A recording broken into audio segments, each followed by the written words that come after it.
night at 9 on WTVS. Next on POV. Here. The video diary of a couple Of life, the thing that powers you. We were going through a quote-unquote a period of acceptance and withdrawal and needed to be left alone so that you could get ready to die. Silverlake Life, the view from here. Coming up next on 56. Welcome to Your Health Today, a health update from Channel 56. This segment made possible by St. John Hospital and Medical Center, serving the East Side community since 1952. This may surprise you. Michigan leads the nation in deaths from chronic diseases associated with lifestyle, heart disease being the most common killer. Risk factors such as smoking, obesity, high blood pressure, high cholesterol, and inactivity are all lifestyle elements that you can control. So take control of your life. Visit a doctor to identify your possible risk factors and learn how to reduce your chance of developing heart disease. Attend community health programs like those on exercise, eating well, weight loss, and stress management. And with your doctor's approval, enjoy regular exercise. Your Health Today is a service of Channel 56. This segment made possible by St. John Hospital and Medical Center, serving the East Side community since 1952. Welcome to a place that is always just beginning, that rouses itself day to day and year to year to admire what it's made, starting with nothing, then rushes to invent itself all over again. Ordinary people doing extraordinary things. There are a million stories in the streets of the cities we never finish building. We intend to tell them all. You're watching WTVS Channel 56 in Detroit.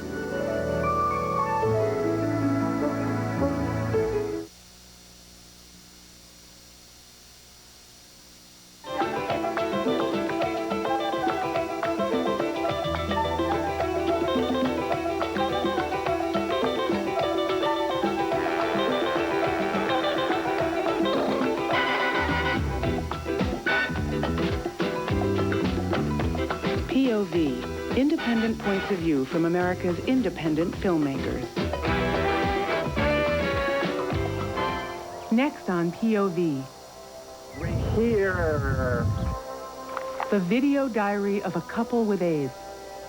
I've lost the steam of life, the thing that powers you. We were going through a quote-unquote a period of acceptance and withdrawal and needed to be left alone so that you could get ready to die. Silverlake Life, the view from here.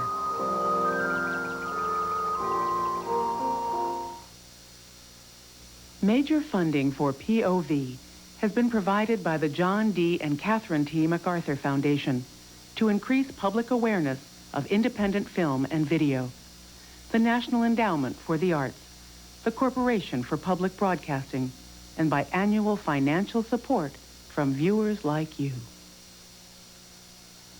Peter Friedman, co-director. I tried to emphasize the nature of the relationship, the way they cared for each other, the love that they shared for each other, but also their characters. I mean, Mark and Tom were characters in a sense, and they were very camera conscious, and they lived their life as though everything was a story, even in the crisis. So, in a sense, that epitomizes the two different reactions that they had to their illness. Mark would stare it straight in the face and defiantly say, "I'm going to beat this. I'm going to fight this as strongly as I can. I'm going to do everything possible to survive." And Tom's kind of accepted his illness as a death sentence and said, "Well, I'm going to die, but I'm going to make a movie out of it." The following program contains material which some viewers may find disturbing. Viewer discretion is advised.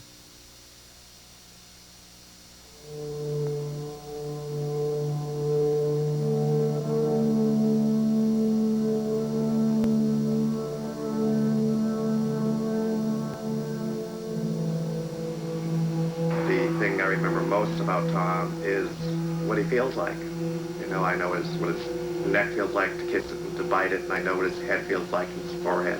Because I was so used to just being able to run into the other room and kiss him on the forehead, or pester him, or bother him, or get some attention from him. And I can't do that anymore.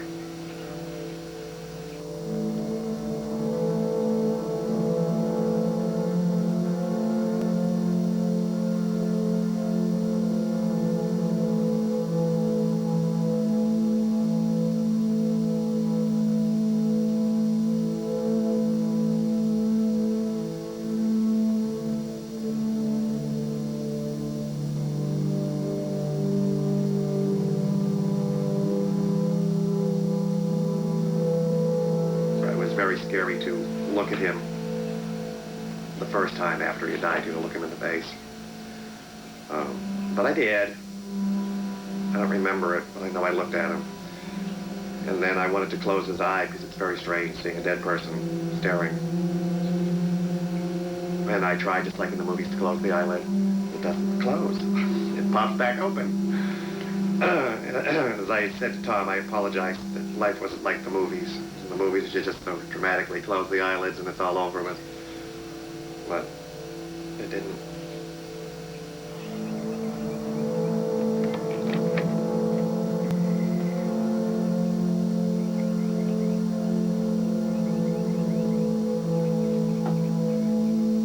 Tom Joslin was my film teacher back in college in the mid-'70s.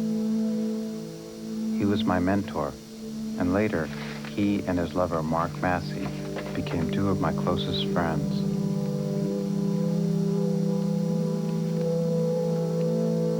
When they were both diagnosed with AIDS, Tom decided to shoot a video diary.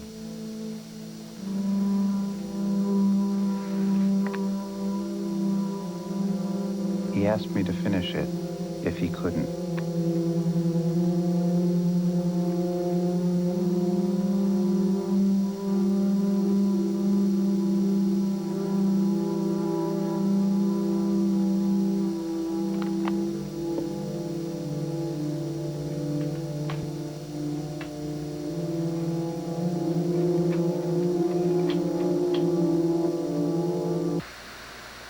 How's this?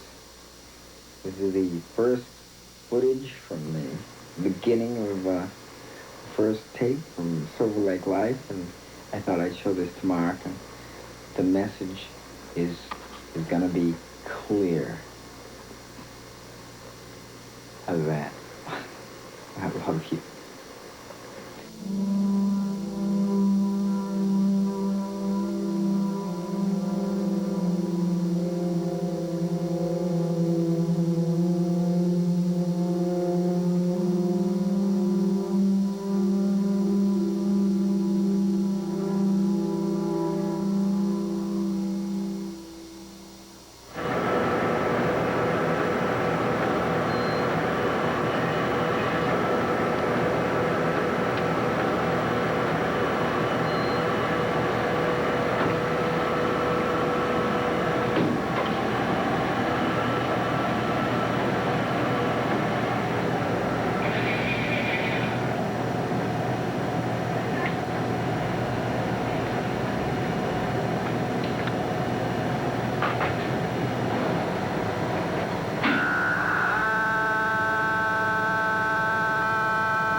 Here we are at Thrifty's, doing one of those tasks that just will never ever get done unless you do it.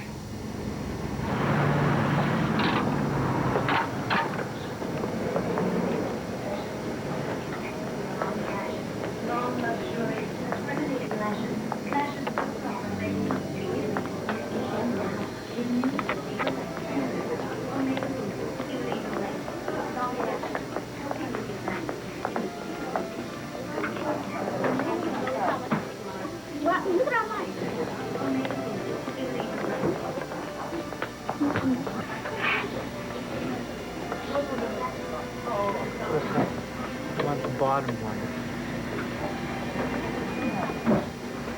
And does it come loose?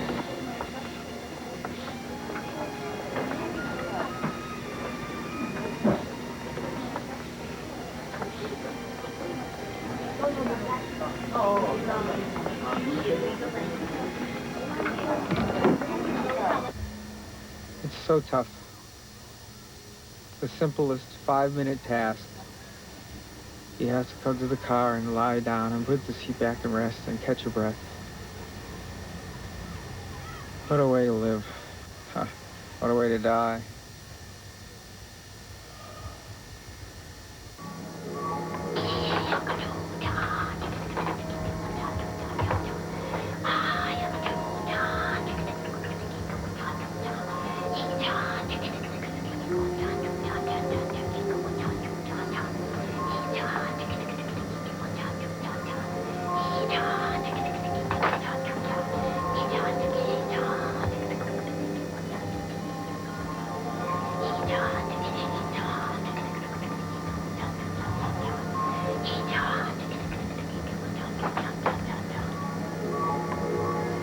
And now I'm going to call in Omra.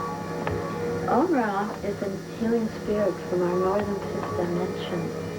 He works with many other spirits, but he channels through me, and he heals by the vibration and the sound of his voice. So if you will allow Omra's voice to penetrate deep into your psyche, he will work with your own self to create a pattern of harmony and order. So all this harmony will disappear from your body. You'll feel wonderful. Your body will sing. It'll be like a beautiful symphony. So, Omra, we have a new friend here, Mark. Would you please come and do a nice blessing on Mark? Oh, tiki-ta, tiki-koko-ta-tu-ta-ta-ta. Ah, yakatu, tiki-ta, tiki-koko-ta-tu-ta. Ita, tiki-ta, tiki-koko-ta-tu-ta.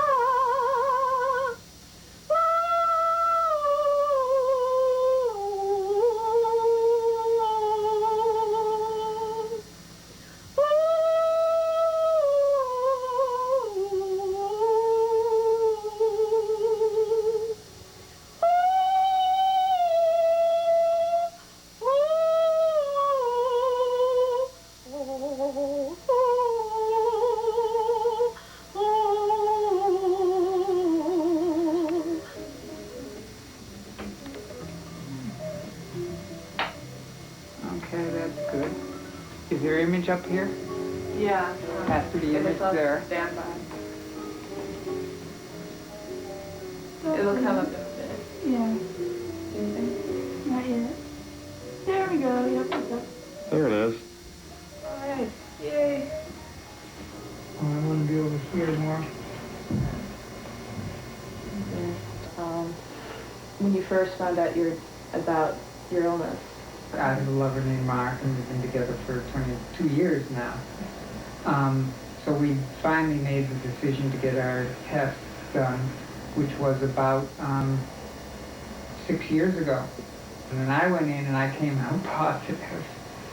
And it was very shocking, to say the least. And it's always hovering in the back of your mind, and you're looking for, KF spots or lesions or some sign that the disease is finally really here. I was hit with very suddenly with the Streptococcus meningitis, which is kind of a brain disease. I got to put this in, it's so beautiful. Described by my doctor as it's kind of like bats hanging from the back of your brain stem upside down and slowly eating their way up. Lovely. Anyway. That hit with a smashing series of headaches and high temperatures, and I got rushed to the hospital. So the task of telling my parents that I had AIDS went to Mark. how difficult was it for you to tell your friends and your family? What's the reactions that you get? For a long time, I didn't tell anybody. I didn't want to tell anybody because AIDS is such a horrible thing in people's minds. To everybody, it's a death sentence. So when you tell somebody that you have AIDS, they start treating you that way, like you're a sick person or a leper or somebody who's going to die soon, and it's not a comfortable way to live. I mean, it may be true that I could die in 6 months or 2 years or 5 years or whatever, but you can't live like that. And to have people looking at you that way all the time is really uncomfortable. You feel crappy. So I think John started telling people that I had AIDS. And then when he got sick, because I've had AIDS for almost 2 years. And when he got sick this past summer, he ended up slowly telling people because he had to, and then they could reveal that I had AIDS. And this, and we're rolling. It is running. Yeah. Hi. A lot of work, huh? Yep. This is funny because you should be looking at the camera, but if you look at the camera, then you can't see yourself on the monitor. Yeah, I know. Well, let's look forward into the void instead.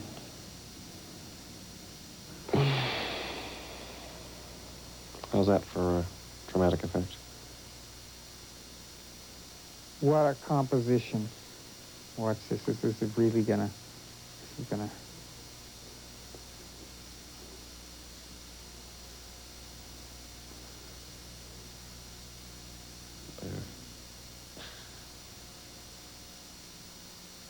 You're supposed to imagine that this is some kind of plant blowing in the breeze. It actually looked like an amoeba for me, sort of. Well, that's because you're probably more primordial than I am. Yeah. So you can see my KS. Radiation burns. Yeah. One thing I've noticed on this here is your... Where are you? You're down here someplace. Is your eye... Where you hit that red line on your eyelid there. Oh, that's over here. No, there's one on this side. There is? Yeah. What are you saying? That there is one now? There isn't one? There is one. Where? Right there? A little line, yeah. That's new? I don't know. I've never seen it before, but I haven't looked at your eyes in a long time. I haven't either. I haven't seen it now. Maybe you'll get to have the... Oh, God, thanks. The little lead shield stuck in my eyelid. Yeah. Sure feels like it.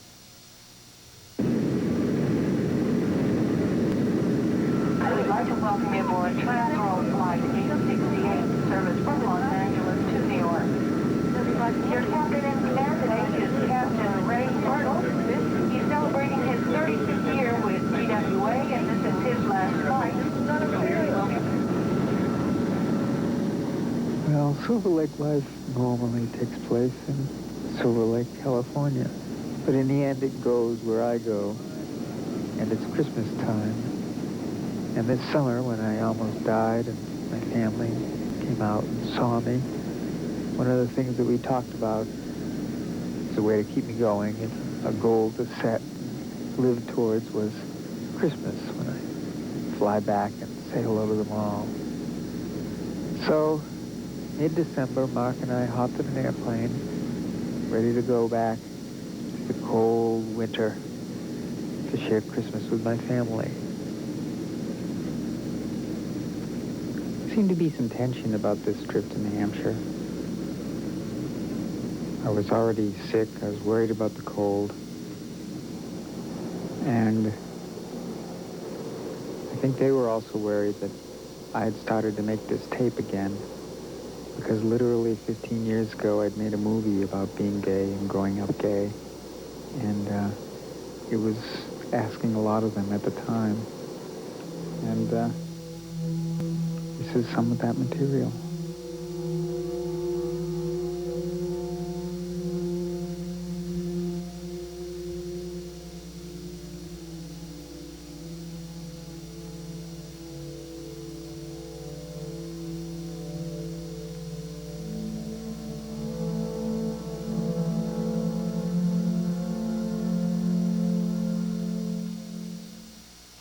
One day in this very spot, this is less than 300 yards from my house, I'd bicycle down here, this is around 14 or 15, and I came across, I think it was right by this tree, a rock, and under the rock was a note. And it was right under here, and there were notes in it, and the notes were between two gay lovers, and they were they were communicating when they were going to meet. So I wrote back to them. That's scared shitless, of course. But I wrote back to them, telling them about it, and then came back, and they left me a dirty magazine. And being gay, every mother finds dirty magazines that their kids collected, you know, that they hide under the mattress, but not dirty male magazines, you know. And you develop this whole inner secretiveness where you learn not to tell people, you know, and to hide things and to cover things up, and it begins to change your personality. And you learn how to socialize with women and pretend to follow the whole route that all your peers are following, when in the end it's kind of all a lie. And you learn to lie pretty well. And I'm tired of lying. I don't want to lie anymore. So I make this film, right?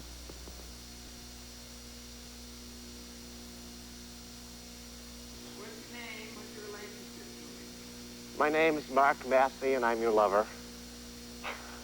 Back in college, you had decided that you couldn't love anybody, and you didn't want to love anybody, and you were going to love everybody through film by doing great, tender, romantic films.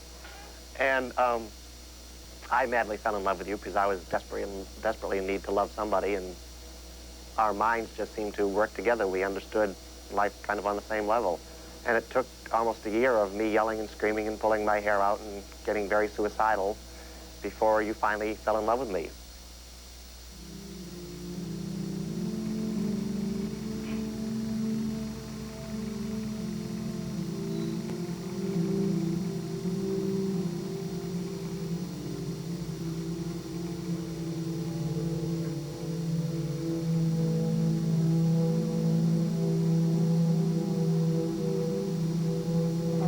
Okay. What's your name and what's your relationship to me? My name is Mary Jocelyn, middle name Kimball, and I am your mother. Okay. Are you nervous? Not very, no. I am. You are? Yeah. Can you remember clearly the first time that I ever told you that I was homosexual? Yes, indeed. Could you relate that? Yes, it was in the lobby of the New England Center at the University of New Hampshire. And I was standing at the time on an orange rug, and I very shortly sat down. I don't even like to think about it. I think it's awful. And I think we must have done something wrong to get that way. And I don't think you ought to advertise it. I don't think in this movie you ought to even mention it. Because it would be maybe not embarrassing to you, but it would be embarrassing as hell to me.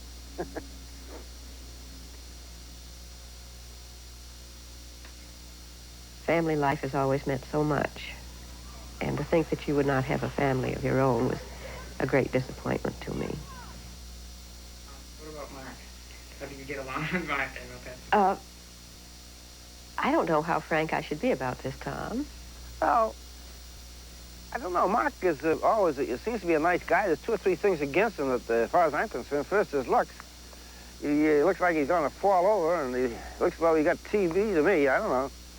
And, of course, he got 2 strikes against him anyway, having something to do with your married life, shall we say. It doesn't seem quite normal to us, to the normal people. So naturally, he's got 3 strikes against him. On the other hand, he's always very nice and pleasant, to me anyway. But I don't think I ought to say any more. But in other words, he isn't the type of guy I would pick out for a friend. You understand? It just wouldn't, he and I couldn't get along, I'm sure. Because he'd be, we think in different circles, different ways and so on. We just don't think alike. We don't live alike. I think he resents a great deal about me, and I resent something about him. She's a typical liberal, you know. On the surface, she's nice and kind to us, you know, and says, oh, okay, I realize that you are... I mean, she doesn't know what gay is, okay? She says we're homosexual, and she accepts the fact that we're homosexuals, and she feels sort of sorry for us in her own little way that, you know, we can't live like the rest of the world. And those sort of things just, I mean, when you build them up on a larger scale, that's what makes homosexuals commit suicide. As we begin to see who we are, we've got to see that little seemingly unimportant details, such as words and labels, tell a story. Fairy tale of sorts. So let me say a little about gay as opposed to homosexual. They are opposites, and not just two words expressing similar objects, because only one talks about objects. In order to understand these words, we must understand that this society is a multicultural one, but in reality it recognizes only one culture. The others are under genocidal attack. So now for us, it is a beautiful thing to be blatant, where at one time it was looked down upon. We have come to see that it is the fairies, faggots, queens, etc., that were, through their blatantness, the first to challenge the system. In essence, saying they had the right to be super gay, because blatant is beautiful. So we also know that it will not be until what straights call blatant behavior is accepted with respect that we are, in any sense, any of us, free. The personal is the political, the economic, and the cultural. Gay is the revolution.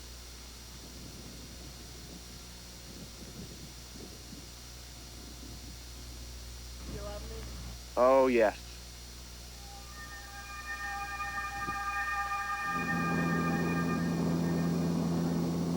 Well, when that showed on PBS, there was a little consternation, I can tell you. So maybe some fear that I was redoing a new tape also added to the pressure. But I arrived and there was an entourage to meet Mark and me. Friendly people from the family. This is Momere, ever beautiful. You're still looking great. And back at home, this is Sam, about to take a treat at the table from my father. Don't feed the dog at the table. It goes down fast, doesn't it? It sure does.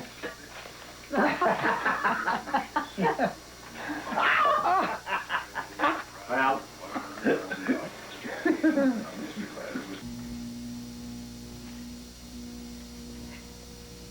Oh, hi there.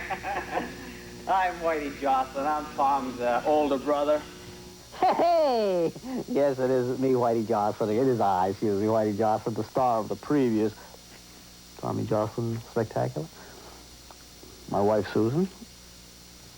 What happened right away when you found out that I had it? You saying when we found out you had AIDS? Yeah. It was kind of, it wasn't that we didn't expect to hear it because you had told us that Mark had AIDS and that you did not. And we started talking about you being sick, and your dad said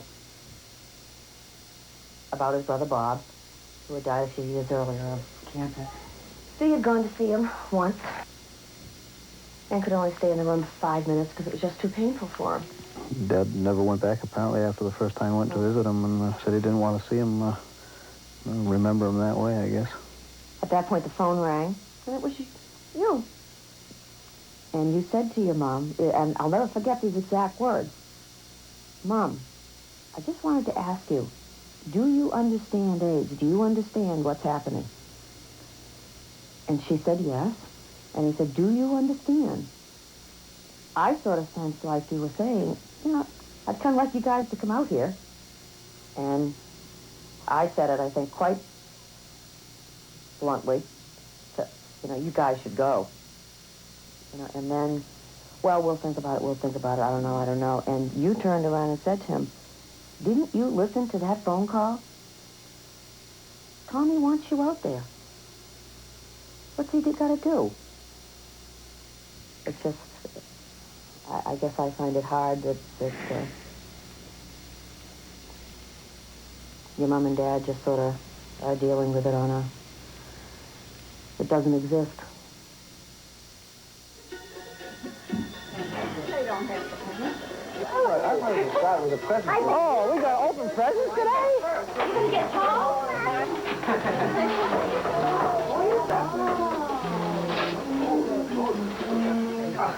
Now, the idea was not to make you spend a fortune. Okay, so I went back out after I got the list. You did? Ooh, isn't that pretty? Oh. Oh, great shoulders. It's supposed to stretch. They stretch. She's not even stretch right on. I stretch.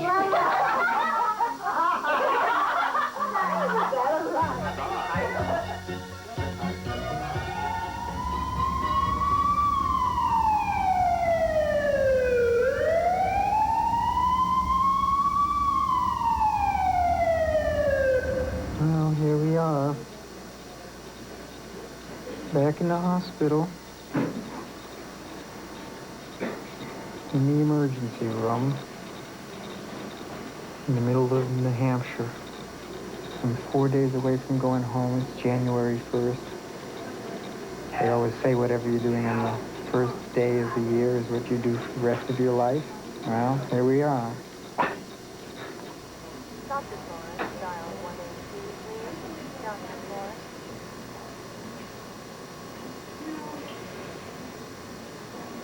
Now touch your nose.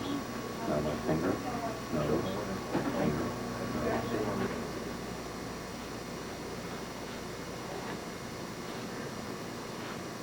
Now, Biotus LA, like Entex LA, contains an over-the-counter drug that's called phenylpropanolamine. Now, phenylpropanolamine is a decongestant, and it works pretty well as a decongestant, but it does a whole bunch of other odd things, including sleep disturbances and palpitations and urinary urgency. And the first thing we should do is to undo, and that is to not take the Biotus and not take cephalexin. I want to give you some hydroxy. Well, by the time we'd finished in New Hampshire this year for Christmas, I was sick, exhausted, unhappy with my family, and never so glad to get away and come back to the lights of Hollywood.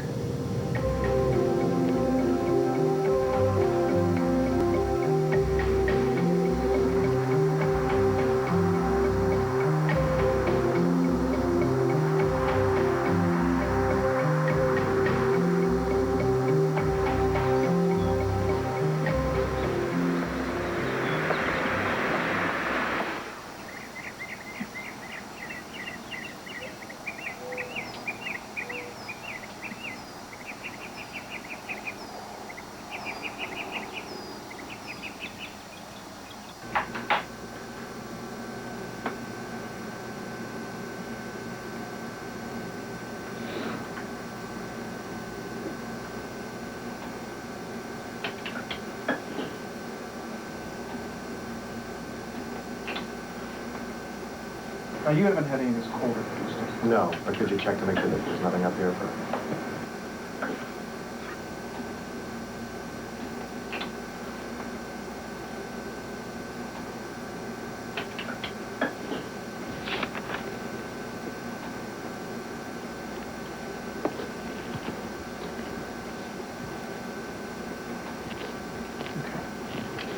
What was it? I found the viral infection. The blood stagnation seems to be pretty well cleared up. Well, I know a lot more water, too. Good.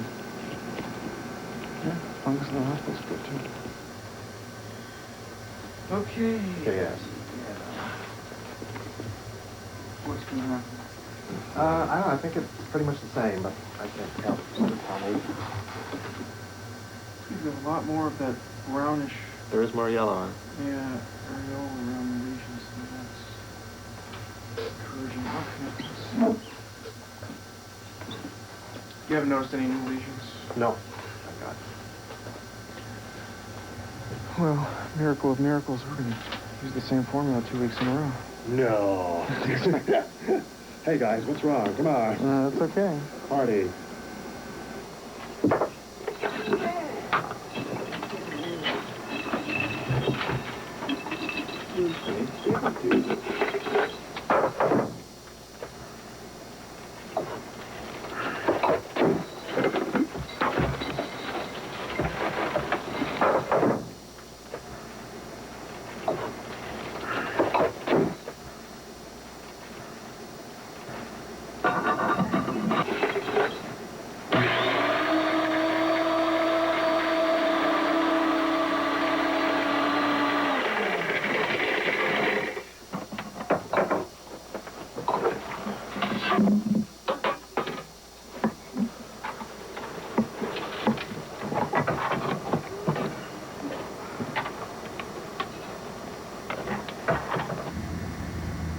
We went to Dr. Matt's, went through our usual thing this morning with him, which was fine, and I got too tired to film towards the end and went and slept in the car while Mark had lunch.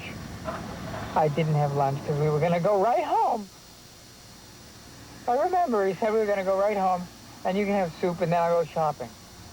I remember that, so he brought me some soup anyway because the soup was so good. So what happens next? Next, we're on the way home, and I say, okay, I get enough energy.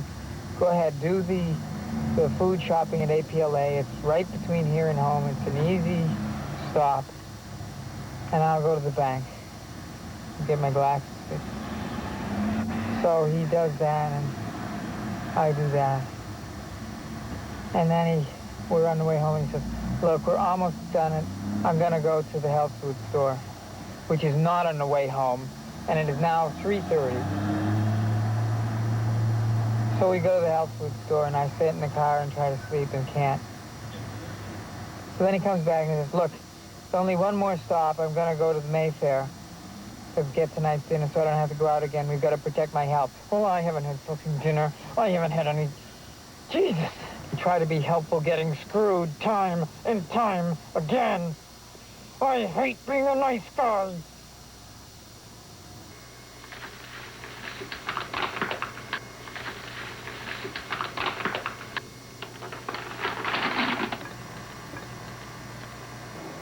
Well, of course, it wasn't really Mark's fault. It's just anger at my incapacity to do the normal things that I used to be able to do, and it gets me so angry.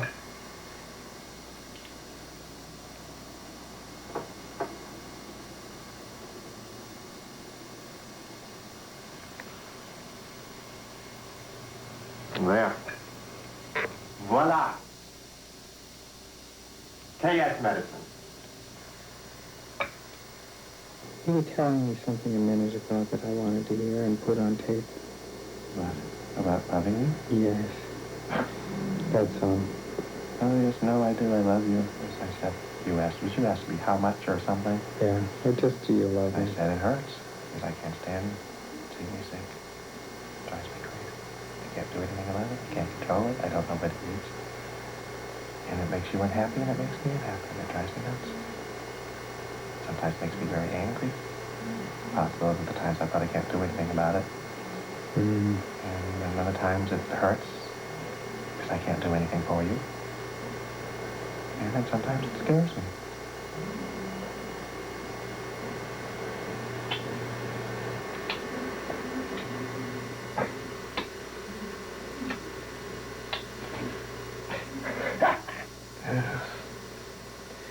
Now there's a goodnight kiss, huh? I bet you people don't get those.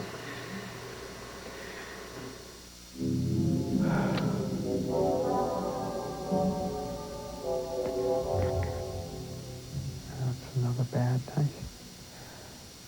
Sleep for about half an hour, and then I wake up and I go to sleep for another 2 hours based on my head banging. And then while I'm awake, I just think of all these things. In this case, it's about the auto show. I'm supposed to go to the auto show tomorrow. It will be the first thing that I've done all week that isn't a doctor's visit. But I don't think I have the energy to go. I've already canceled a couple of visitations.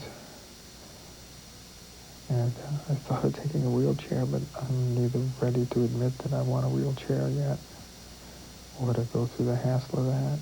Plus, it's raining out, so that will make that even worse. And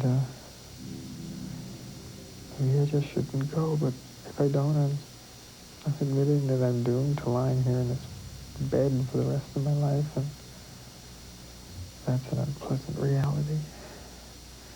So, I don't know.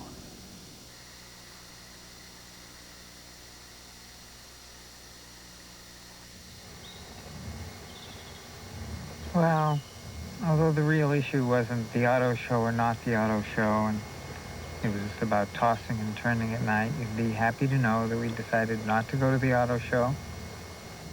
And now we're going to go to the record store instead.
Hot pizza in my mouth.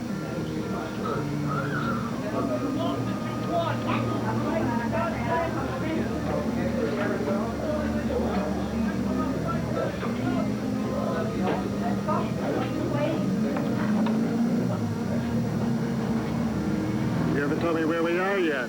We're at Hard Times Pizza. Thank you.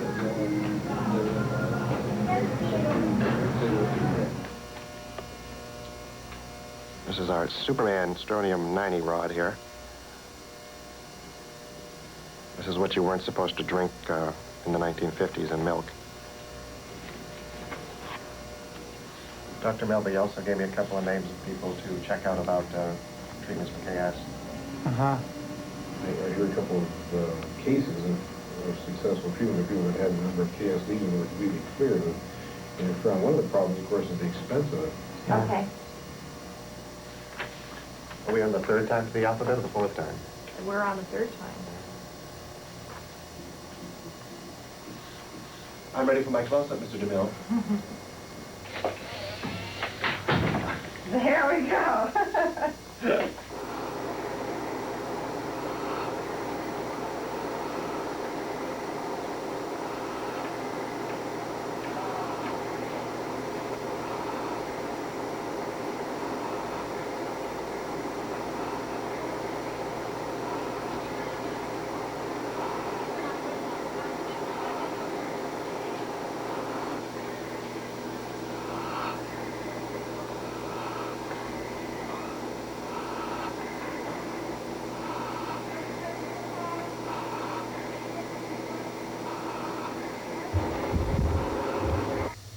Just before we get into the session, you said that both of you were not quite up to par or less than or whatever. You know, maybe I wonder if maybe it might be helpful to talk about what has been happening, how both of you are right now. Well, I've really been sick since New Hampshire. Fevers running an average of 101 and stuff like that. And we went to Dr. Matt and got a tea mixture and stuff that demanded every half hour, which is a discipline that I'm not up to. And then Mark was the alarm clock and would bring the tea in, you know. And then I would fall asleep and miss a bell. Oh, you don't miss a bell. No, you're making it sound like you miss well, I've just missed 1 or 2 today, and you don't. If you're left on your own, you take, like, you know, half or less of what you're supposed to take. To me, there's a problem there. If you're supposed to take it every half hour, and you kind of forget and only take it 2 or 3 times a day, that's more than forgetting. To me, there's something else wrong there. But for me to, like, say, okay, I can't do this anymore, you do it. In another situation, I could do that. But the fact that we both have AIDS, I have the added fear that, well, if he dies, of course, I don't want him to do that. That's the major thing. I don't want him to die. But the other thing is that leaves me alone with AIDS, to die by myself with AIDS. Can you explain to him, Tom? No, I can't.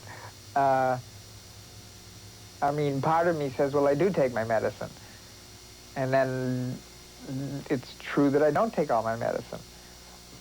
I guess one of the things that affects me a lot is I probably am a doomsday AIDSer, you know, in the sense that it's statistically and everything else, it seems to have its arc, if you will, and I'm pretty far down the arc, and I know that there's always exceptions, but I do feel, you know, the wall is not that far away, and there's a certain amount of desperation in relation to this kind of thing, the videotaping, as compared to just the other parts of life.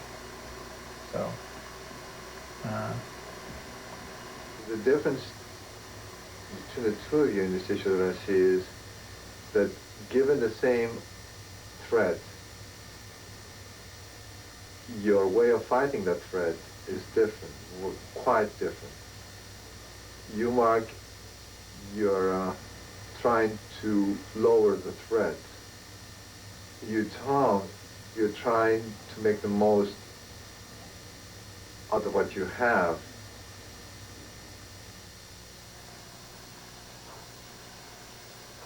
Well, this is my bedroom. There's this shelf here with flowers, food, and tapes to be edited. The camera I do my diary with is Mark. Here I am, Helga, with the laundry. I have just done all of our little delicates, our little undies, our things. Thank you, Helga. This is the camera that I do my diary work with.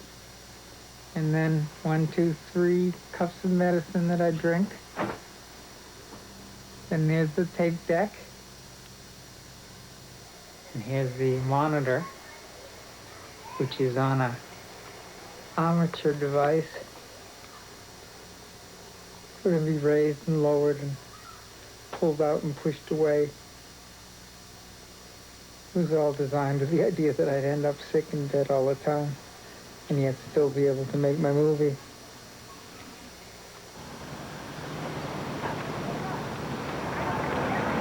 Oh, here they come. That's the guy. Oh, you would have been in the old cell. You would have come out of the house.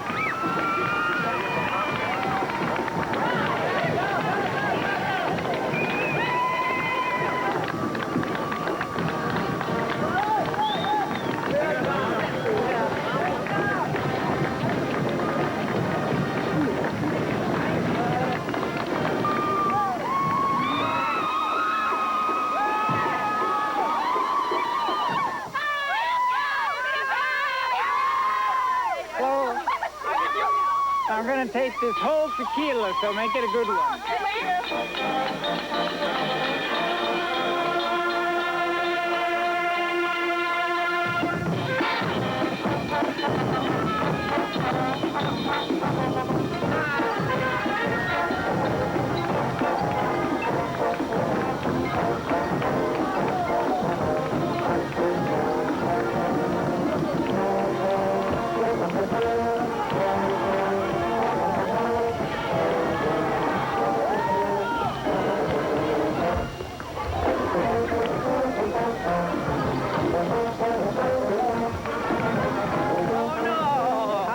I'm fine. How are you?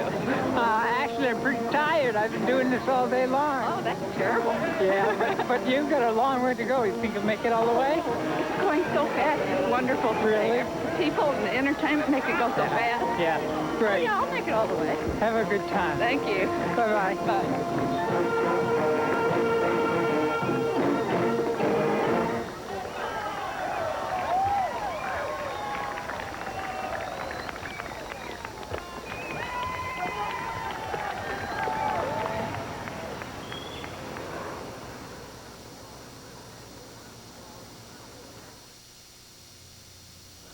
Well, let's see. I've been very sick for 2.5 weeks, lying in bed mostly, all the time. I just seem to, the last couple days, be regaining strength. You're only going to see me on my good side. During that time, I got extremely depressed. Would have been happy to have just died.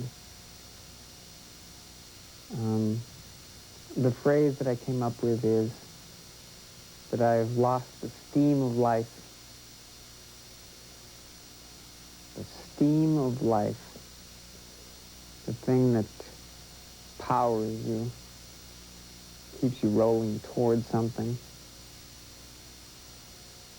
I know the lesson is that you're just supposed to learn to roll, not roll towards something, like a rolling stone, you know? It's old wisdom, and it is wise, but I feel so empty, and I feel so pointless, and I have so much trouble remembering anything good I've done.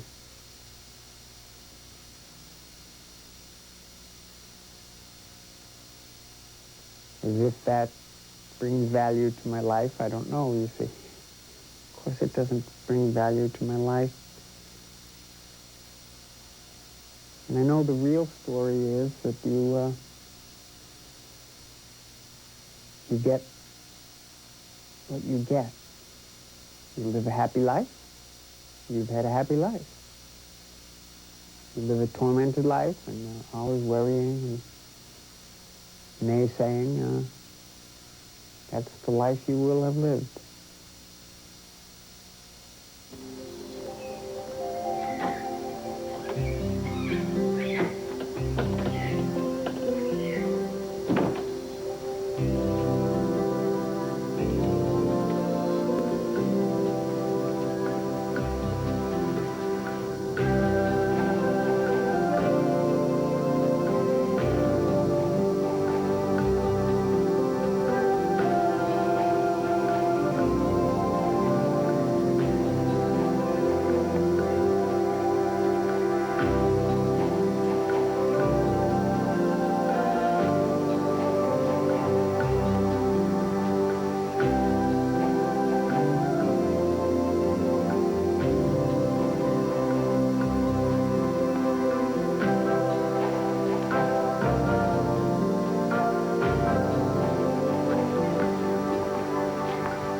See a chair and we're deciding if we're going to sit in it or continue to the next chair in a brave effort of physical dynamism.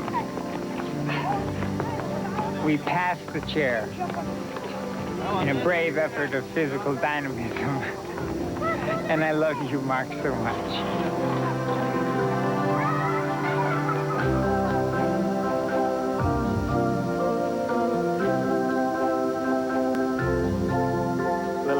Please.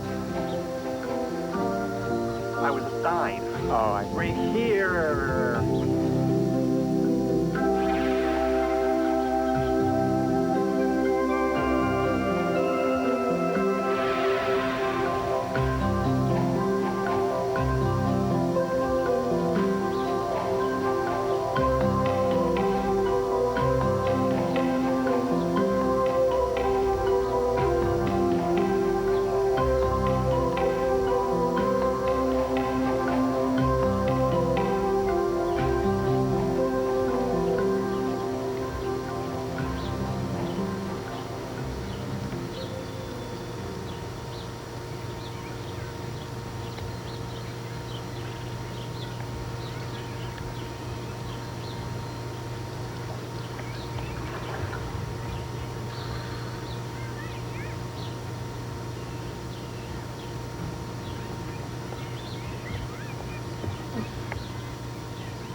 So glad to see you.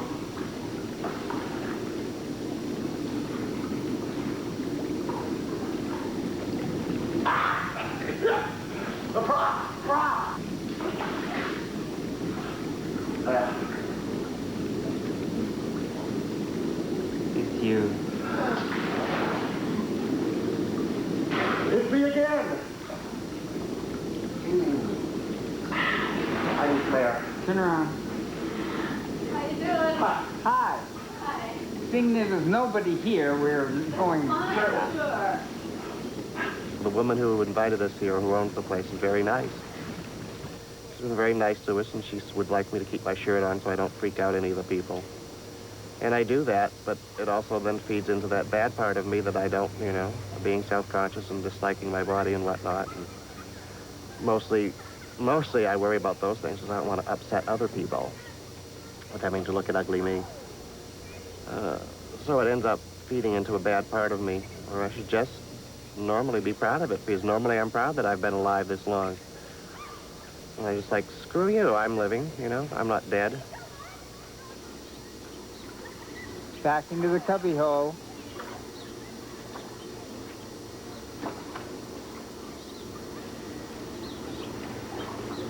What? What are you doing, flashing me at your KS? Yeah. I was being political.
What is this that passes before my eyes every day? I spend most of my time looking, seeing, just watching this strange thing pass in front of me. I'm not much of a participant in life anymore. I'm a distant viewer, just watching it all pass by, knowing that I'm not going to have that much longer to keep my eye on the prize. Hear that industrial sound in the background? Now those big dumpsters being pulled up. Someone rebuilding their house. More trash going to some dump that doesn't have room for it on a freeway that's full of cars. This civilization is so strange. I've never felt much a part of it. I think being gay separates you a little. Certainly having AIDS and being a walking dead, if you will, separates one from the everyday world. It's a beautiful day in the neighborhood. It really is a beautiful day, by the way. Wonderful sun, not too hot, not too cold, little breeze. don't know what anybody could ask for more.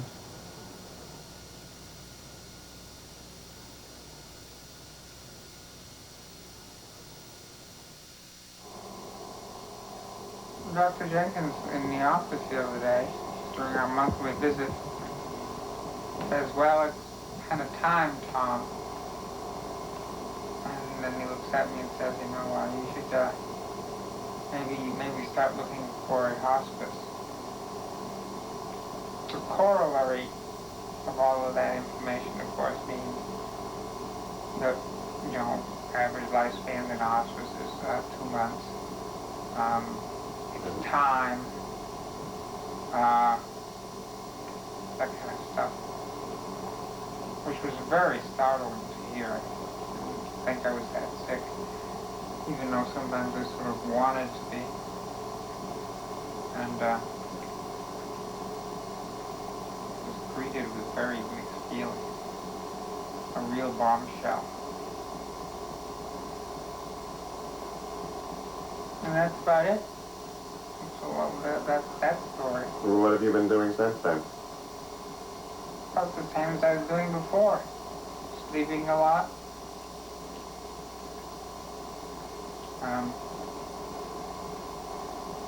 Rolling over, sleeping some more. That kind of thing. Taking my medicines. Tell me about all the people coming to visit and what you feel about it. Well, that's kind of hard. Been having a lot of guests, and we have a lot more coming. It seems like they're coming to say hi before we die, you know, that kind of. Let's say hi to Mark and Tom in case things are going to get bad real quick. Yep. And what do you feel of Sue's visit now that it's all over? It was a nice visit, kind of innocuous. It ended very quietly. The last day and a half, she almost stayed away from me because I was sleeping a lot. So I didn't get to see her much, which was okay in terms of what I wanted to have happen. She knew when to stay away, you know. So I had no trouble. You apparently had more trouble than I did. Here, you take the camera.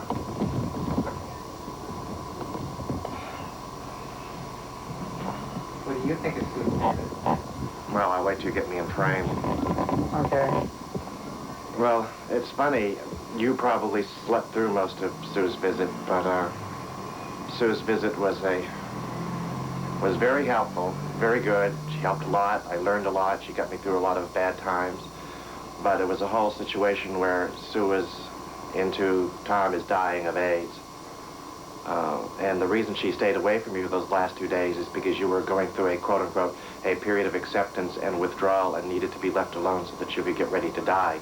Not that she was just leaving you alone because you were sleeping. It was very taxing in that way, in that it was like a barrage of death notices, which I don't think was positive for me in the end, in that vein. Ah, I didn't know that. Good morning, Tom. As I said earlier, this is June 1st. How are you today? The vital beginning. You start on my urine bottle? No, I started on your empty breakfast plate. Oh, very good. Thank you. You made it another month. We made it another month. Yeah. May, April, March. What is it? It's June 1st here. June 1st.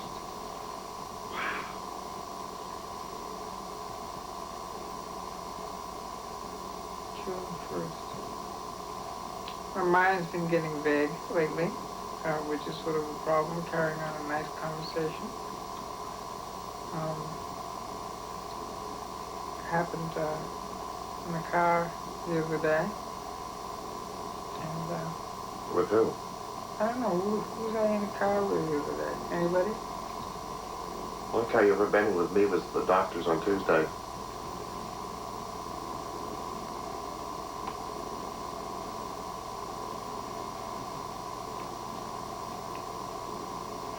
Someone must have driven me to county. No, you've never been to county, Tom.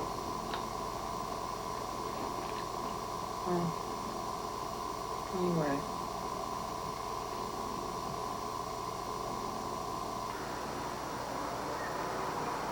Here we are having our fabulous European ocean cruise. Mr. Jocelyn is out here on the deck with his sunglasses, his walking stick, his little cap to keep the sun off the top of his head, and his chocolate shake.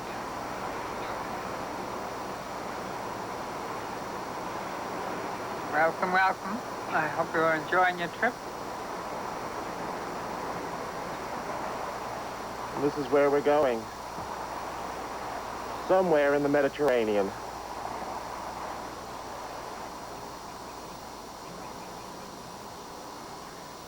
So we'll keep track, further inputs on our journey. It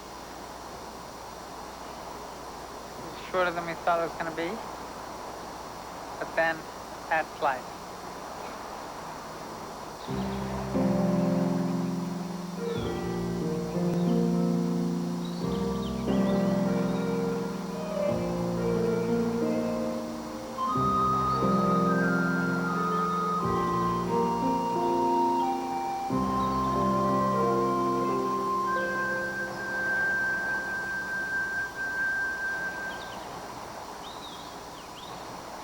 This is Judy. Judy Lynn's visiting. Am I in focus? Yes, you're in focus, dear. Could you go into the living room and get the photograph of Tom and me? In the frame? Yeah, the one in the frame.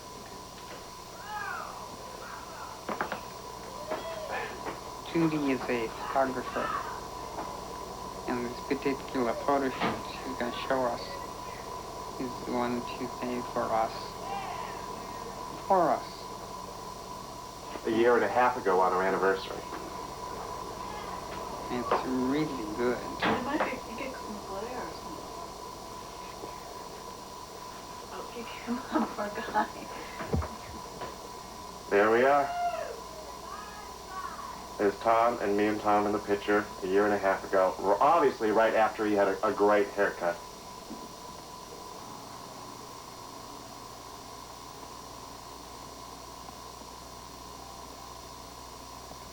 You remember who else is coming next week? Next week? No, I don't. You know what I should do? I should make a big chart on the wall with a calendar of everybody who's coming. Well, Elaine is coming. Yeah, Bo is coming next, probably Thursday or Friday, after his compound Q. And then Elaine is coming this next weekend. And then next Thursday, your mother and Betsy are coming. And if Whitey can get a plane while he's flying out to San Francisco, he'll come up for a day. And then Sharon and Maddie are supposed to be coming that same weekend. And then after that, What is Whitey? It's Whitey. Bill Benson. What does Whitey do? Older brother. What does he do? Air Force. Oh. I should give him a plane. Yeah, exactly. Should give you a plane. Exactly. Should give me a plane. Well, there you have it. Let's write him a letter. Do you love me? Yes, I love you. Do you like me videotaping you? Yes. I like videotaping you too a lot. Mark's making Tom's breakfast. Let's see, what do we have here? Well, this is, I'm not going to give him now. This is a little thick. This is raspberry cream cheese. Miso soup. Cheesecake. The egg. Stirring. Mash it up to make it easily edible. Well.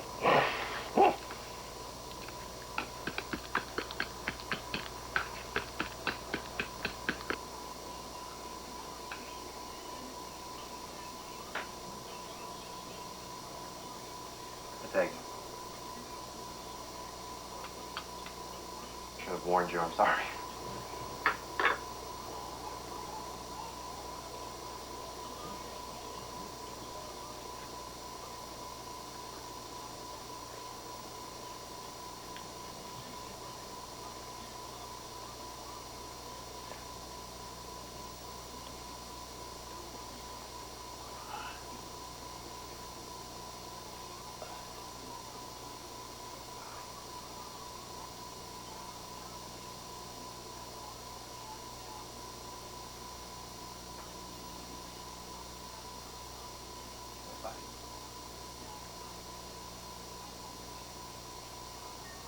Today's Monday, and I think that's June 19th. I'm not absolutely sure. I could check later. Tom? Huh? You want to wave? Hi. There we go. Okay. I love you. You look like Queen Elizabeth. Okay, thank you. This is a letter that Tom wrote his mother. It says, I love you. And I'm going to mail it for him today. Our landlord, Mike, just got his doctor's reports back on Friday. And today he told me he wants to go up and see our herb doctor, which means Mike's tests came back positive. And Bob, Ron's lover, he's positive, so he's going back to our herb doctor too. Cleaned Tom's fingernails today. I soaked them and cut them and cleaned underneath them. Okay, you two, tell me what you thought of Tom, how he looked and how he was. And I don't think I had seen Tom for about 3 weeks, 2 or 3 weeks, or had talked to him, and I was surprised how quickly he'd gone downhill. yeah, Yeah, you haven't seen me the last time. Probably. He was skinnier than I've ever seen him, and I don't know.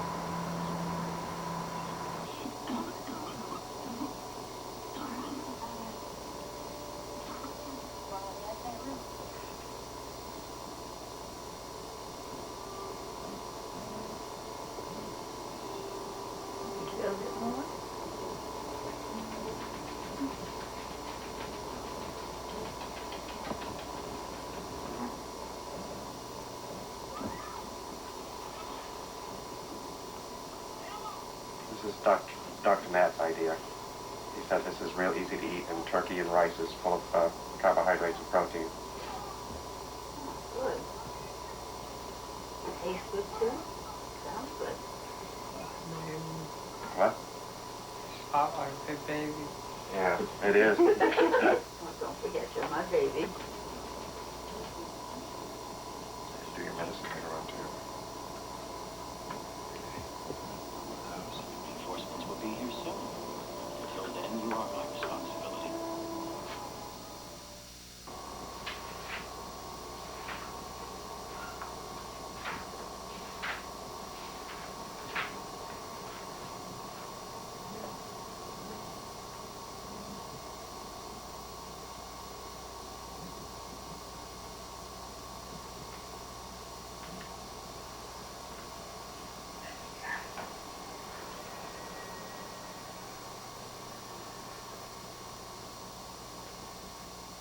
This came in the mail yesterday. And this is Tom's Medi-Cal benefits have to be reestablished. Because I guess it's been a year or something, I don't know. And they give you a cover sheet with what kind of information they want, and they check it off. First, they want the statement of facts for Medi-Cal, which is this. All these pages, both sides. They want work history, they want everything, property, what he owns, what's in the bank, second parent or other spouse income. This is the exact same stupid form that you had to fill out to apply for Medi-Cal. Also, down here they want his current income verification, as if they already don't know that he has AIDS and he's on SSI and SSD. They know that already. Plus, they want receipts for child care costs. Now, why check that off? They know he doesn't have any children if they look at the thing. And then his banking, savings, and checking information. They've got all this information. He can't fill this out anyways.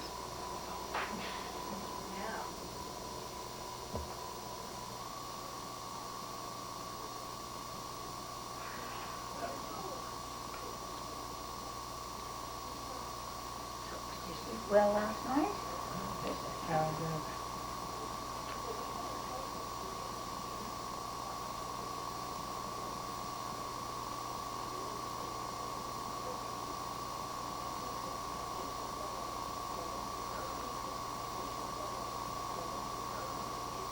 Elaine said she's going to take the camera to the Huntington Garden today. Is that okay? Her doing? What? Her doing? I don't know. Did you get what? Is that what we're doing? That's what we're doing. You want me to stay home with you? Well, that's okay. Ian's going to be here, the housekeeper. Sue told us that the Huntington Gardens were beautiful, well worth seeing. Yeah. She said, be sure to go there if you can.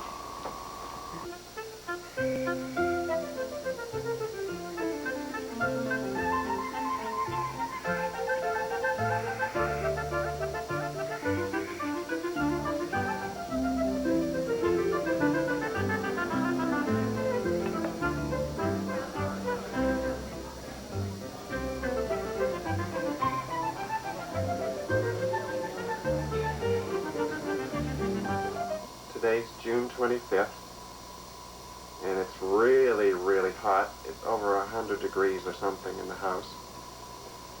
And Tom's lying in bed here, all nice and cool. I'll show you. See, he even has his pants undone here, so that he can be cool. And I haven't done any video recording for the last couple of days because I felt really bad that I gave Tom some food that didn't settle well, and it made him throw up all night. And it made him a little sicker and a little weaker. And I was just ashamed I had done that. And I was afraid to turn on the camera, because everybody would see that he was weaker again. But I just love him so much. This is Tom's right eyelid that has a KS lesion on it. You can see that on the upper rim, it's very dark, and that hurts him a great deal. See, I can pull the eye open, and you can see down his eye inside. But the top lid, up here, he says it hurts him now. But his other eye over here, see, that eye's fine. That eye you can see in the camera with. Okay, tell the camera how you feel.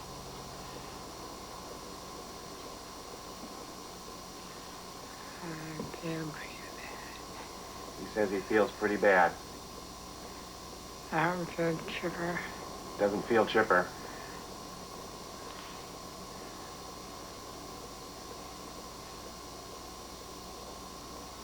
I don't feel it. I don't know. Feel good. Doesn't feel good.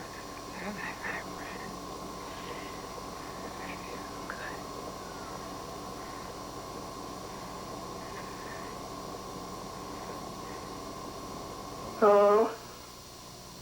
This is the 1st of July, and Tommy's just died. My little Whoopi died. And I sang to him. You are my sunshine, my only sunshine. You make me happy when skies are gray. You'll never know, dear, how much I love you. Please don't take my sunshine away. Isn't he beautiful? He's so beautiful. This is for you, Tommy. All of us, all your friends will finish the tape for you, okay? We promise. We promise. Bye. Bye, Tom.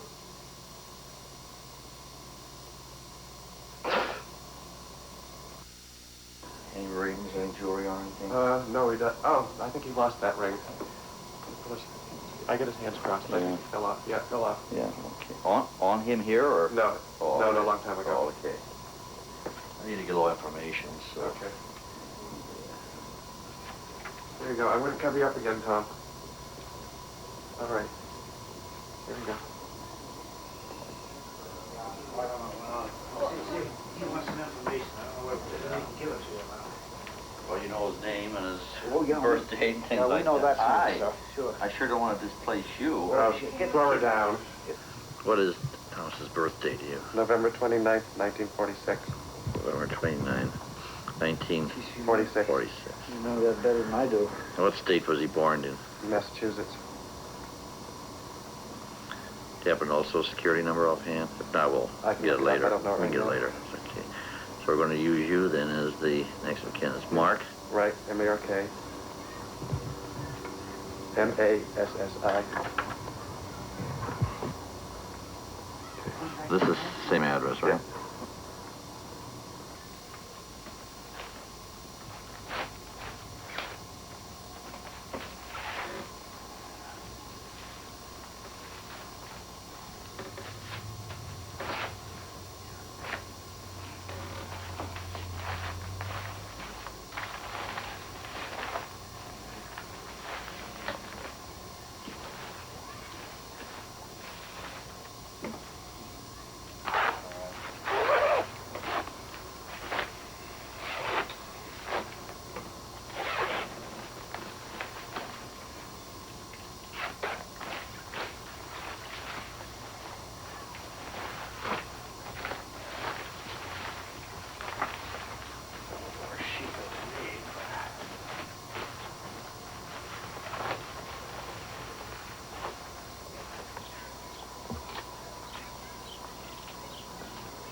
I can get in myself.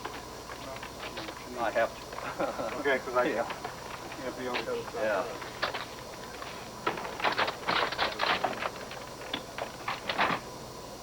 It's designed to be one-man cot.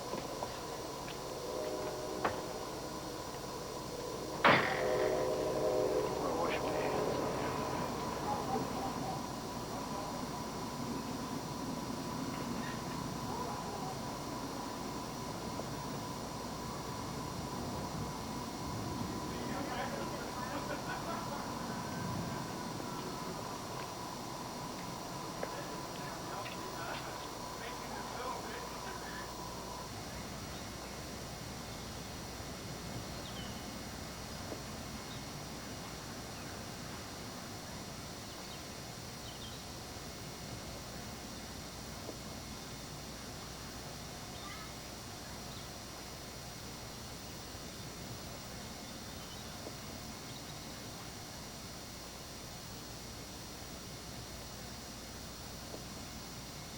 I got this book in the mail today. It's called How to Survive the Loss of a Love. It came from my counselor at APLA. I've been laughing a lot at the book today. I'm in the anger phase, and this book tells you all about the different phases you go through. And on the left-hand column, they have just plain old practical information. On this page, the other page, the opposing page, they have little poetries, little pieces of poems to tell you what they're about. And there's titles like What Loss Feels Like, as if I don't know. Then they go through the stages of recovery. The first is shock and denial.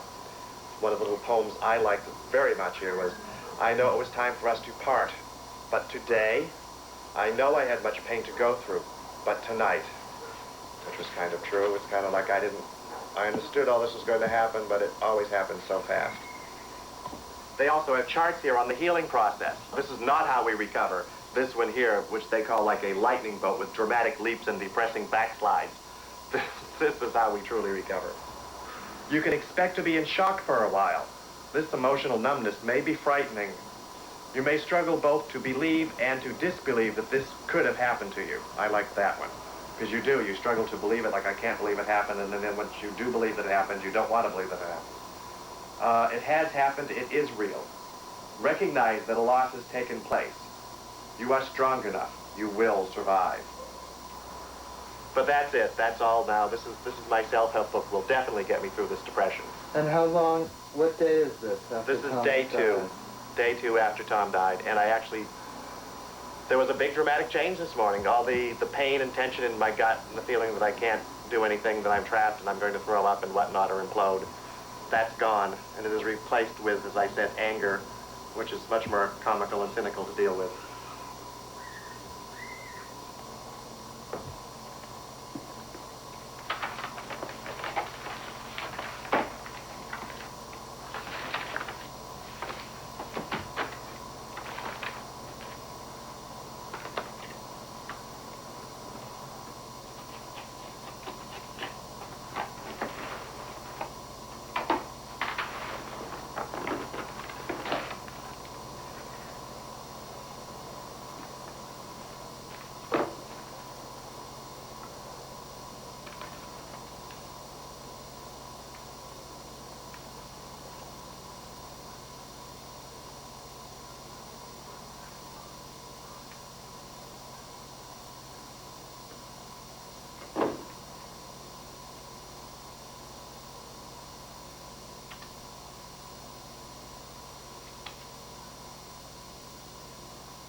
You're all over the place, Tom.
We should know that from the very beginning, God gave all of his creation freedom.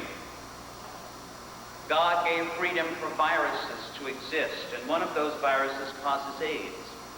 It doesn't mean that God sends AIDS or any other sickness. Bad things do happen to good people. Jesus loves people with AIDS. Jesus loves any sick person. Jesus loves well people. Jesus loves gay people. Jesus loves straight people. Let us never forget that on that cross, Jesus shed his precious blood for all of humanity. He didn't have a list of who was worthy and who was not. That salvation was a gift given to all humanity and for all time. These two characters really shaped my life a lot. They brought me in. They shared life with me very patiently. They showed me New York. They showed me their relationship. They showed me art and the price of being grown-ups. And now they have shown me even more about illness and loss, giving up, enduring, and about the boundaries of love. And then my thoughts turned to other friends I had lost. How many was it now? It seemed I should be keeping count of these things. My thoughts then flashed back to the years of the 60s, in a time when we sat before the television set and were given body counts from Vietnam. 250 enemy dead, 35 Americans dead. It seemed that we as a society want to assign importance to a situation by keeping score. The 35 American dead were less important somehow because the score was 250 to 35 in our favor. And so now the count marches on in this battle. But we are faced with a dilemma in our war with AIDS. There are no enemy dead to count this time. We are faced with the prospect of counting only the dead among our loved ones. My brother had a dream, and he had the guts to dare to be different, to follow his dream. My brother Tom left us a legacy. He bequeathed to us his unfulfilled dream, Silverlake Life, the view from here. When I last saw Tom, Mark and I spoke of destiny. Perhaps it was Tom's destiny to die in order to create the full impact of Silverlake Life. Well, before Silverlake Life could have any impact, it had to be completed. When Tom died, I was in France, but 5 months later, I went back to California to film an ending and to visit Mark. We talked about everything that had happened since the last time I saw them. What about Tom's parents? What happened between you and his family when he died? Family. He wants to talk about family. Well, there was a big issue with Tom anyways. Way back when he first got sick with cryptococcus meningitis. whether his family was going to come out here to see him. And they didn't know if it would do any good. And, you know, should they come out now? Should they come out later? All these kind of things. And then when he got really sick this last time, there was a question about who should come out again. You know, was it time? One of the things which I haven't even mentioned in any of the tapes so far is Charlie's wonderful line of, well, would it do any good if he came out? And I kept trying to tell Charlie that good didn't make any difference. Do you want to see your son one last time before he dies? You know. But anyway, so when Tom died, and we're all crying, Charlie comes running into the room, and first thing he tries to do is get Mary to leave the room, saying, "It's all over now. Come on out here. Come on out here. Don't do this to yourself." And I finally had to yell at him and say, leave her alone. Let her stay here. This is the last she's going to be with her son. But that whole experience between Mary and I and Tom dying and taking care of him did change her opinion of me even more. I've been adopted as pretty much a son to her, because we both went through something together that only she and I went through. Nobody else did this but she and I. So this experience has really brought us together and made us really close. Seems like there's more than a little bit of irony in the situation. Oh, yes, there. The fact that Tom had to die for her to see how much I really did love him. What about your father? We've never gotten along very well. But when Tom died, I sent him a letter and told him about it, and I was surprised. He wrote me a letter back. And this is it. This is the only letter I have ever gotten from my father. "Hi, Mark. I have never written you, but I am now. I know you have a problem, but take it one day at a time. I had to make the best of it. I had the two of you to take care of. I did tell both of you, if you are gay, just don't tell the world. Heck, I told you of gays after me, and you said I might like it. Well, I had a gay come to my apartment. Wow. Well, anyway, keep up the faith. It will all work out. Your dad." This is a very weird letter. This is surreal letter. That I think that letter does recognize, in that letter my father does recognize that Tom and I were a couple, a family. Because he talks about it in terms of him losing his wife, my mother. How long did you and Tom live together? Almost 22 years. It'll be 22 years, January 11th. Tell me about life now. Life now.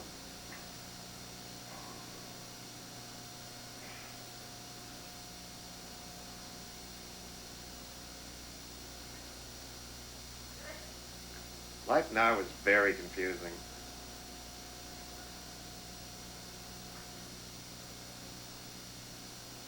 I mean, it's even hard to organize thoughts in my head to talk about it. Because I'm in horrendous physical pain all the time because of my rectal problems. I'm on lots of painkillers, which make me weird. I have my own AIDS, my own falling T-cell count. I'm just really beat. It's probably the easiest way to put it. I'm really, really beat. Along with the gas, still is that inability to digest, food, so I've still been only eating 2 meals a day at the most, and that went still. And it also means I haven't been, last few days, just the last couple of days, I haven't been able to take all my medicines at night, because that just won't digest. Doesn't it look like it's still getting lighter? Well, yeah, it's the same thing. The center of the lesions are all blanched out. Yeah. They're still yellow around the edges, They're too. still very yellow around the edges. More so, I would say, than last week. You think they're yellower? Yeah, see, this is a lot yellow, and these are more blanched out than they used to be. But we still have that other problem that the newer ones are still growing. It's still pretty good.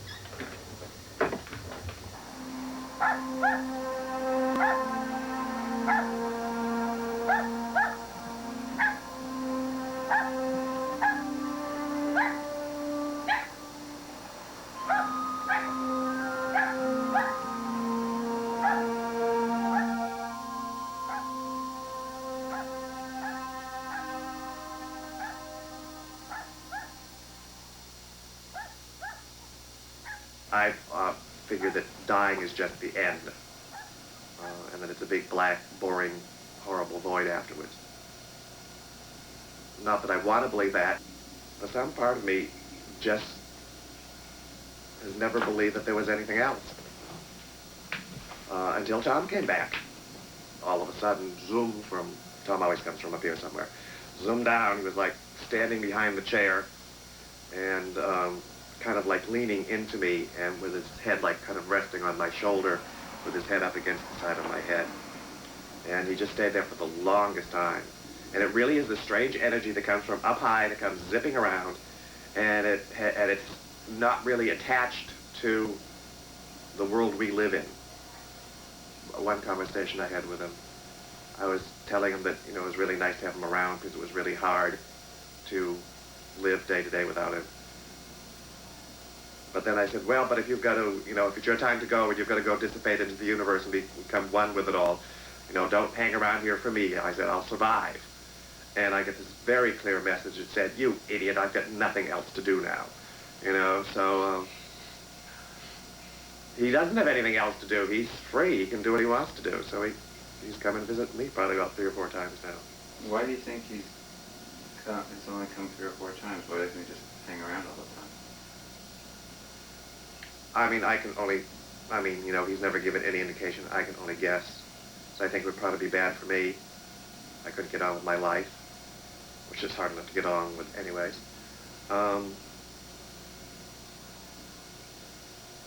And he's gone. I mean, he's dead. So I think he is somewhere else. It's like, you know, I can't go there, he can't come here that often or something. I don't know. But I think mostly it's because he's dead, and he knows he is. So he's not, like, stuck here.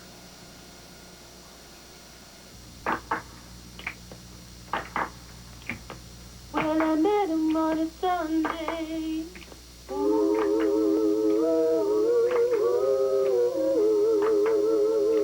And I missed him on Monday.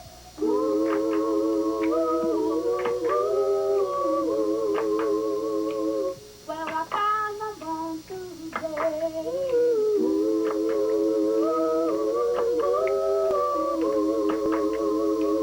And I dated him Wednesday.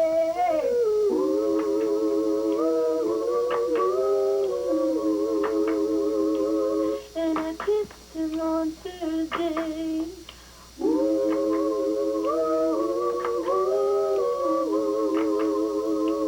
And he didn't on Friday, no.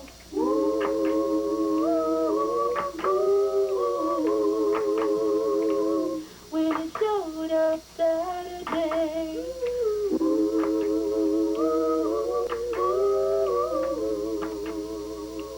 I said, bye-bye, baby. It's Sunday, Miss Vaughn? Yes, Mr. Interlocutor. Could you tell me what Gertrude Stein's last words to Alice B. Toklas were? Alice turned to Gertrude on her deathbed and said, Gertrude, what's the answer? And what did Gertrude reply? What's the question?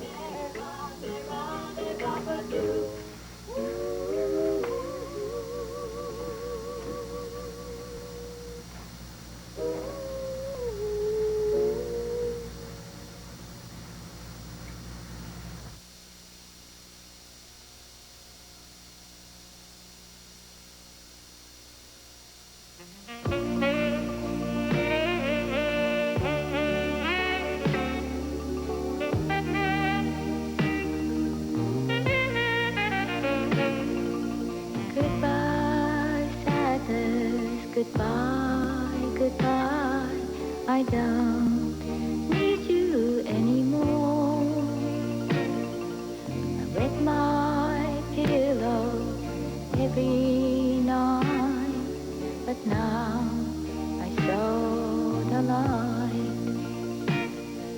Goodbye, goodbye, sadness. I don't need you anymore. Goodbye, goodbye, sadness. I can't take it anymore. Goodbye. Goodbye, goodbye, I don't need you anymore. I lived in fear every day, but now I'm going my way. Goodbye, goodbye, sadness. I don't need you anymore. Goodbye, goodbye, sadness. I can't take it anymore.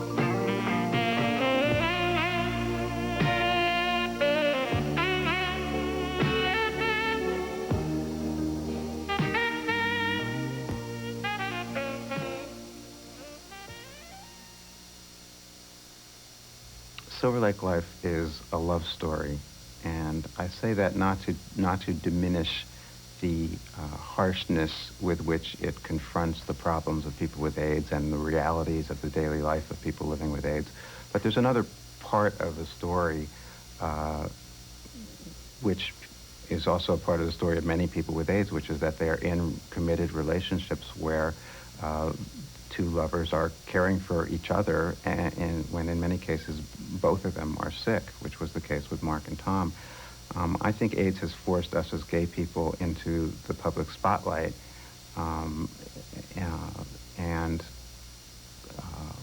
it's the intention of Silverlake Life to show not only what the miseries and suffering that people with AIDS go through, but also the love that exists between gay couples as they care for each other in these life or death situations.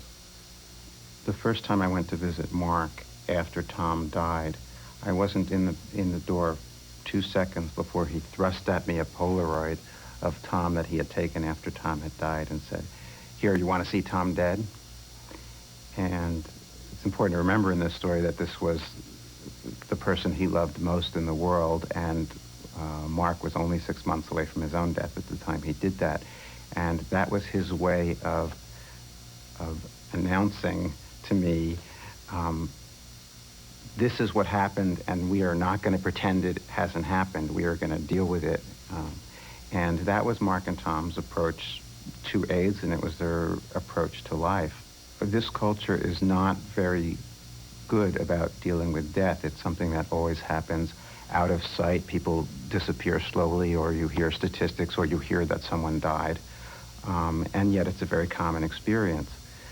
This culture is also not very good at dealing with homosexuality, and in AIDS is an area where these things have unfortunately coincided, so we have a kind of double denial on the part of the culture about what's going on.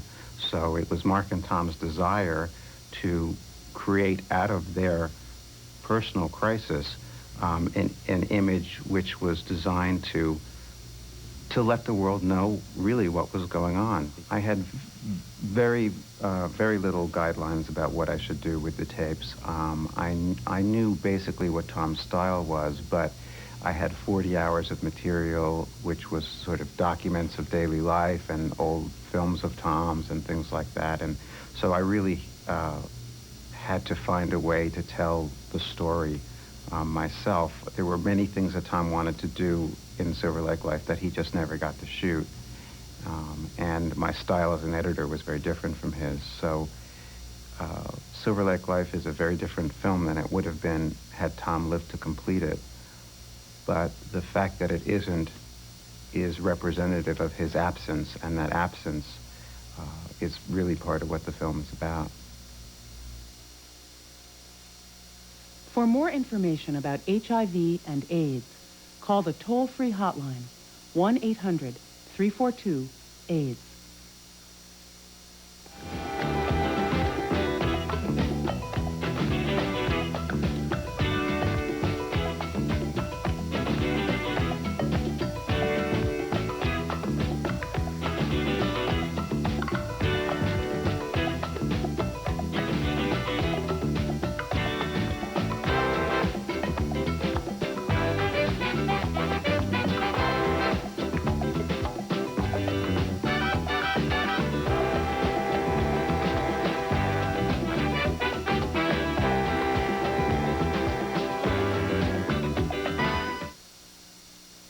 Major funding for POV has been provided by the John D. and Catherine T. MacArthur Foundation to increase public awareness of independent film and video, the National Endowment for the Arts, the Corporation for Public Broadcasting, and by annual financial support from viewers like you.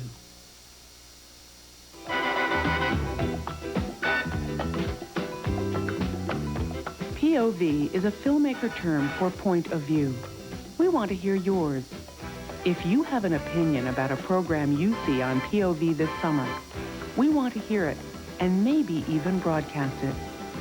Send a letter or brief videotape response to POV, P.O. Box 750, Old Chelsea Station, New York, New York, 10113. Then keep watching POV.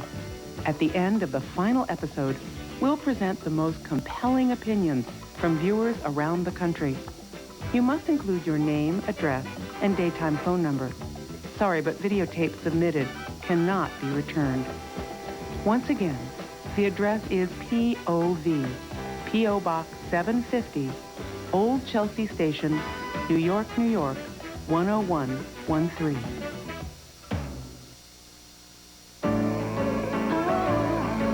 This is PBS. For a free viewer's guide to the full season of POV, please call 1-800-688-4768. Watch for these programs on POV in the coming weeks. I burnt your letters before they could upset anyone else. Next on POV. When I showed my father these photos, he didn't recognize himself. That all Japanese aliens and citizens be taken into custody and deported to the Jap and hated your wife and so children. outraged, so angry, so bitter, Was so he insane? rebellious. Is he still insane? Who's going to pay for these donuts anyway?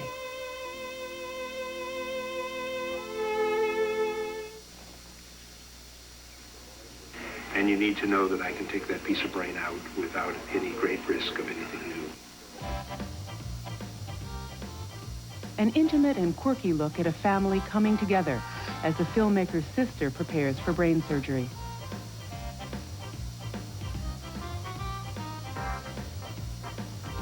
When your head's not ahead, it's a nut.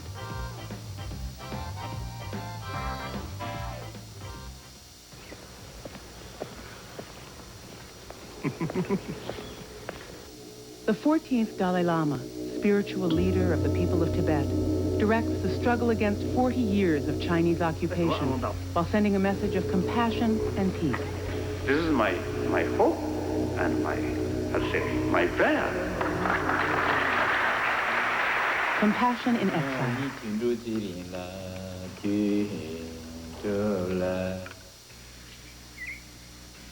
When you're living with the same woman for 59 years, then the definitions of monotony and monogamy blur. Love at first sight. Yeah. 5 couples, each together for more than 50 years, share what keeps the magic alive. Endurance. Tenacity. Well, I guess we liked each other more or less. A little bit. For better or for worse.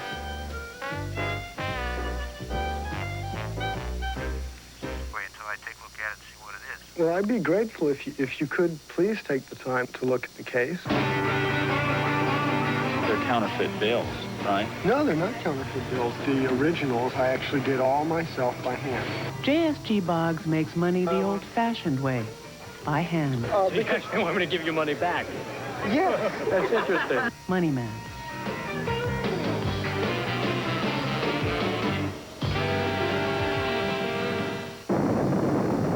I can see my mother sitting in a rocking chair saying it's a damnation on earth. In the late 1980s, near the town of Aiken, South Carolina, 2 filmmakers explored the hidden costs of the Cold War. The thing that I found appalling is that the organizations that are built to protect and defend us have led us to live in terror. Building bombs, the legacy.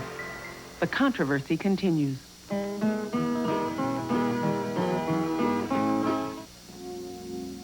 I want to see an end to this divorce. I want to see the 2 countries have a more normal relationship. 30 years of conflict between the United States and Cuba has left families divided between the two countries. De 1 año y medio. Así que ya la veo una mujer. Miami Havana explores the human consequences of this political divide.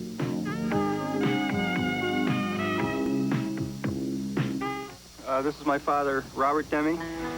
This is my cousin, Bobby, Robert Castle. We're here because we care, and the rest of them downtown don't give a damn about us. Man is one of the most giving, loving people that I've met. A portrait of an activist priest. We want that kind of protection and respect. Jonathan Demme rediscovers Cousin Bobby.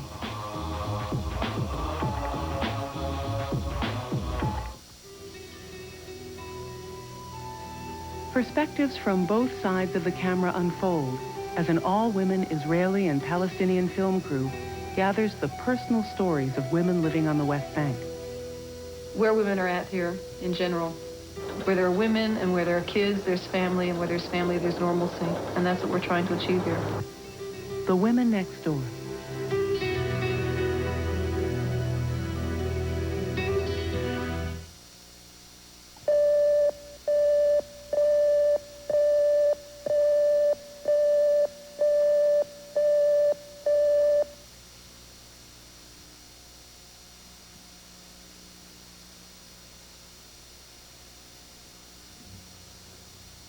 Well, I'm proud to be here, proud to be ready to do whatever they want me to do, my son and the people where we are. I would like to do it just like they want it, because if I don't, it's going to bother me. I like to do it just right, the way I told them, do things just right. And I just hope I can just keep it up until God says, servant of God, well done. You've did a good job. Walk with me, Lord. Walk with me. Walk with me, Lord. Walk with me.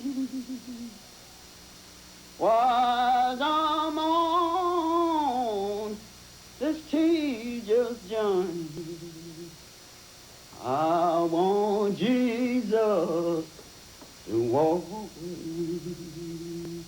Don't leave me alone, Lord. Don't leave me alone. Don't leave me alone, Lord. Don't leave me alone. While I'm on this tedious journey, I want Jesus. Don't leave me alone. This evening, our Heavenly Father, oh God, I just thank you. Please, Father, come on in here and hear my cry. Have mercy right now, Lord. Look down upon me. Move all mistakes, Father, and help me to walk it and talk it here this afternoon. Please, God, just have mercy. Give me the strength. I don't want my son to get no ways worried because he know his mama will go her with to do what he wants her to do. All I can say this afternoon, Lord, give me the strength. Give me the wisdom and the knowledge to talk to the sick out there, Father. They need us. Father, there's a lot of them sick, Father. I'm yet begging you to just give me the strength to keep on talking to them, because God is on your side. Ain't nothing going to hurt you. You just trust God. We got hospitals full of babies in California that's got this aid. And, Lord, you know about every one of the little things laying there. You know about them. Have mercy upon them. Remember their fathers. Remember the young man that's in the headliners this afternoon. Please don't leave him. Look on his parents this evening. I feel for them. Have mercy right now, Lord. I'm yet begging you, Father, to just guide my family. Guide my son, Bill, to what I want to see him doing, plus this in his name, your name. I pray, amen, and thank God.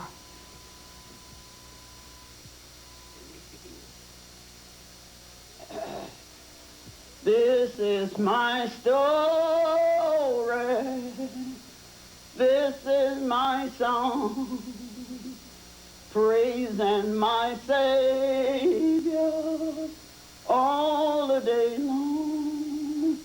This is my story. This is my song. praising my Savior all the day long.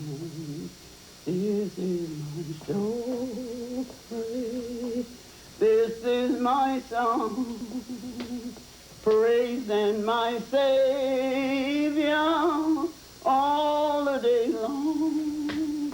This is my story, this is my song, praising my Savior all the day long.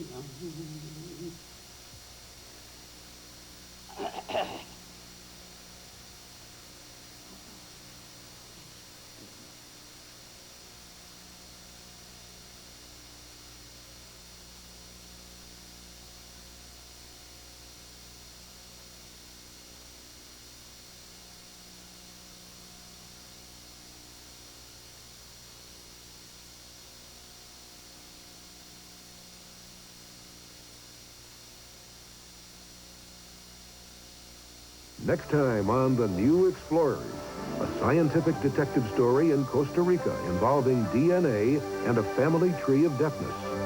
Because of the genetic mutation of an ancestor, many members of this family lose their hearing after childhood. Now the family has volunteered to become a collective genetic guinea pig. Join Bill Curtis for Spiral of Silence.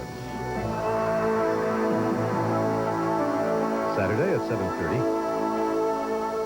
American Playhouse presents a fable set in the great fields of California in the 30s. Some of these guys don't leave this room except to go to the fields. Where's the nightlife? You're looking at it. Racial tension and tragedy shatter the life of a young campesino. I was here. I saw everything. Until a troupe of Mexican performers brings young love and a special magic in La Carpa. Try that tomorrow night at 9 on WTVS. Edward R. Murrow said it most simply. This instrument can teach. It can illuminate. Yes, and it can even inspire. But it can do so only to the extent that humans are determined to use it to those ends. The Civil War defined us as what we are, good and bad things. I may not get there with you, but I want you to know tonight that we as a people will get to the promised land.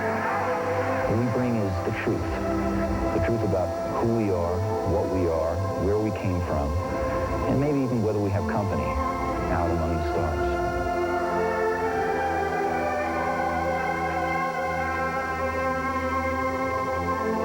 This instrument can teach. Public television.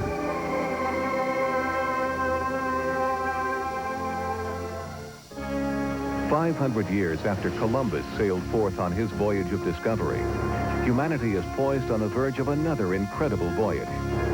Join Star Trek: The Next Generation's Patrick Stewart on an epic journey with the first human beings to explore another planet. Quest for Planet Mars. The first episode of Space Age. See it Thursday night at 9. Hello, I'm Louis Rukeyser, inviting you to join me for the next edition of Wall Street Week, when we'll talk with a man whose feeling is definitely mutual. He's Don Phillips, publisher of Morningstar Mutual Funds, and he'll give us an up-to-the-minute report on which funds his rating service finds leading the pack today, and which ones look even better to him for tomorrow. Friday evening at 8:30.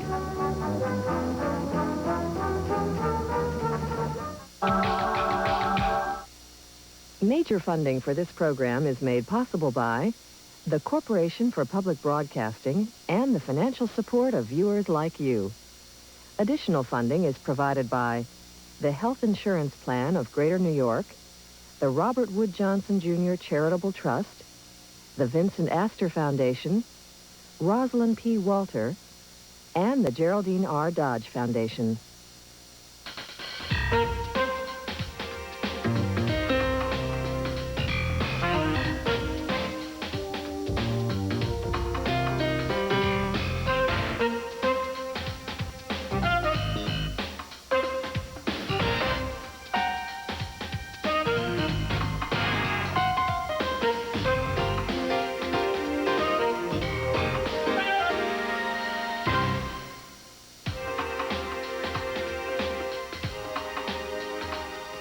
Welcome to our broadcast. Tonight, a look at President Clinton's relationship with the press with three top reporters and media analysts. Also, McNeil Lehrer NewsHour national correspondent Charlene Hunter-Gault will be here to tell us about her new PBS series on human rights, and Bob Guccione Jr., editor and publisher of Spin magazine. We begin with a look at Clinton and the press. During the campaign, Bill Clinton was accused of being the media's darling. Now the coverage he receives could hardly be called kind. Clinton abruptly ended a Rose Garden press conference after ABC's Brett Hume asked what he thought was an inappropriate question about his Supreme Court selection process. Today in the White House briefing room, the president tried to pick up where he left off. I think I ought to give Brett his follow-up. I hope you don't mind if I follow up on another subject, sir. In the House... You know what I'm really upset about? You got a honeymoon and I didn't.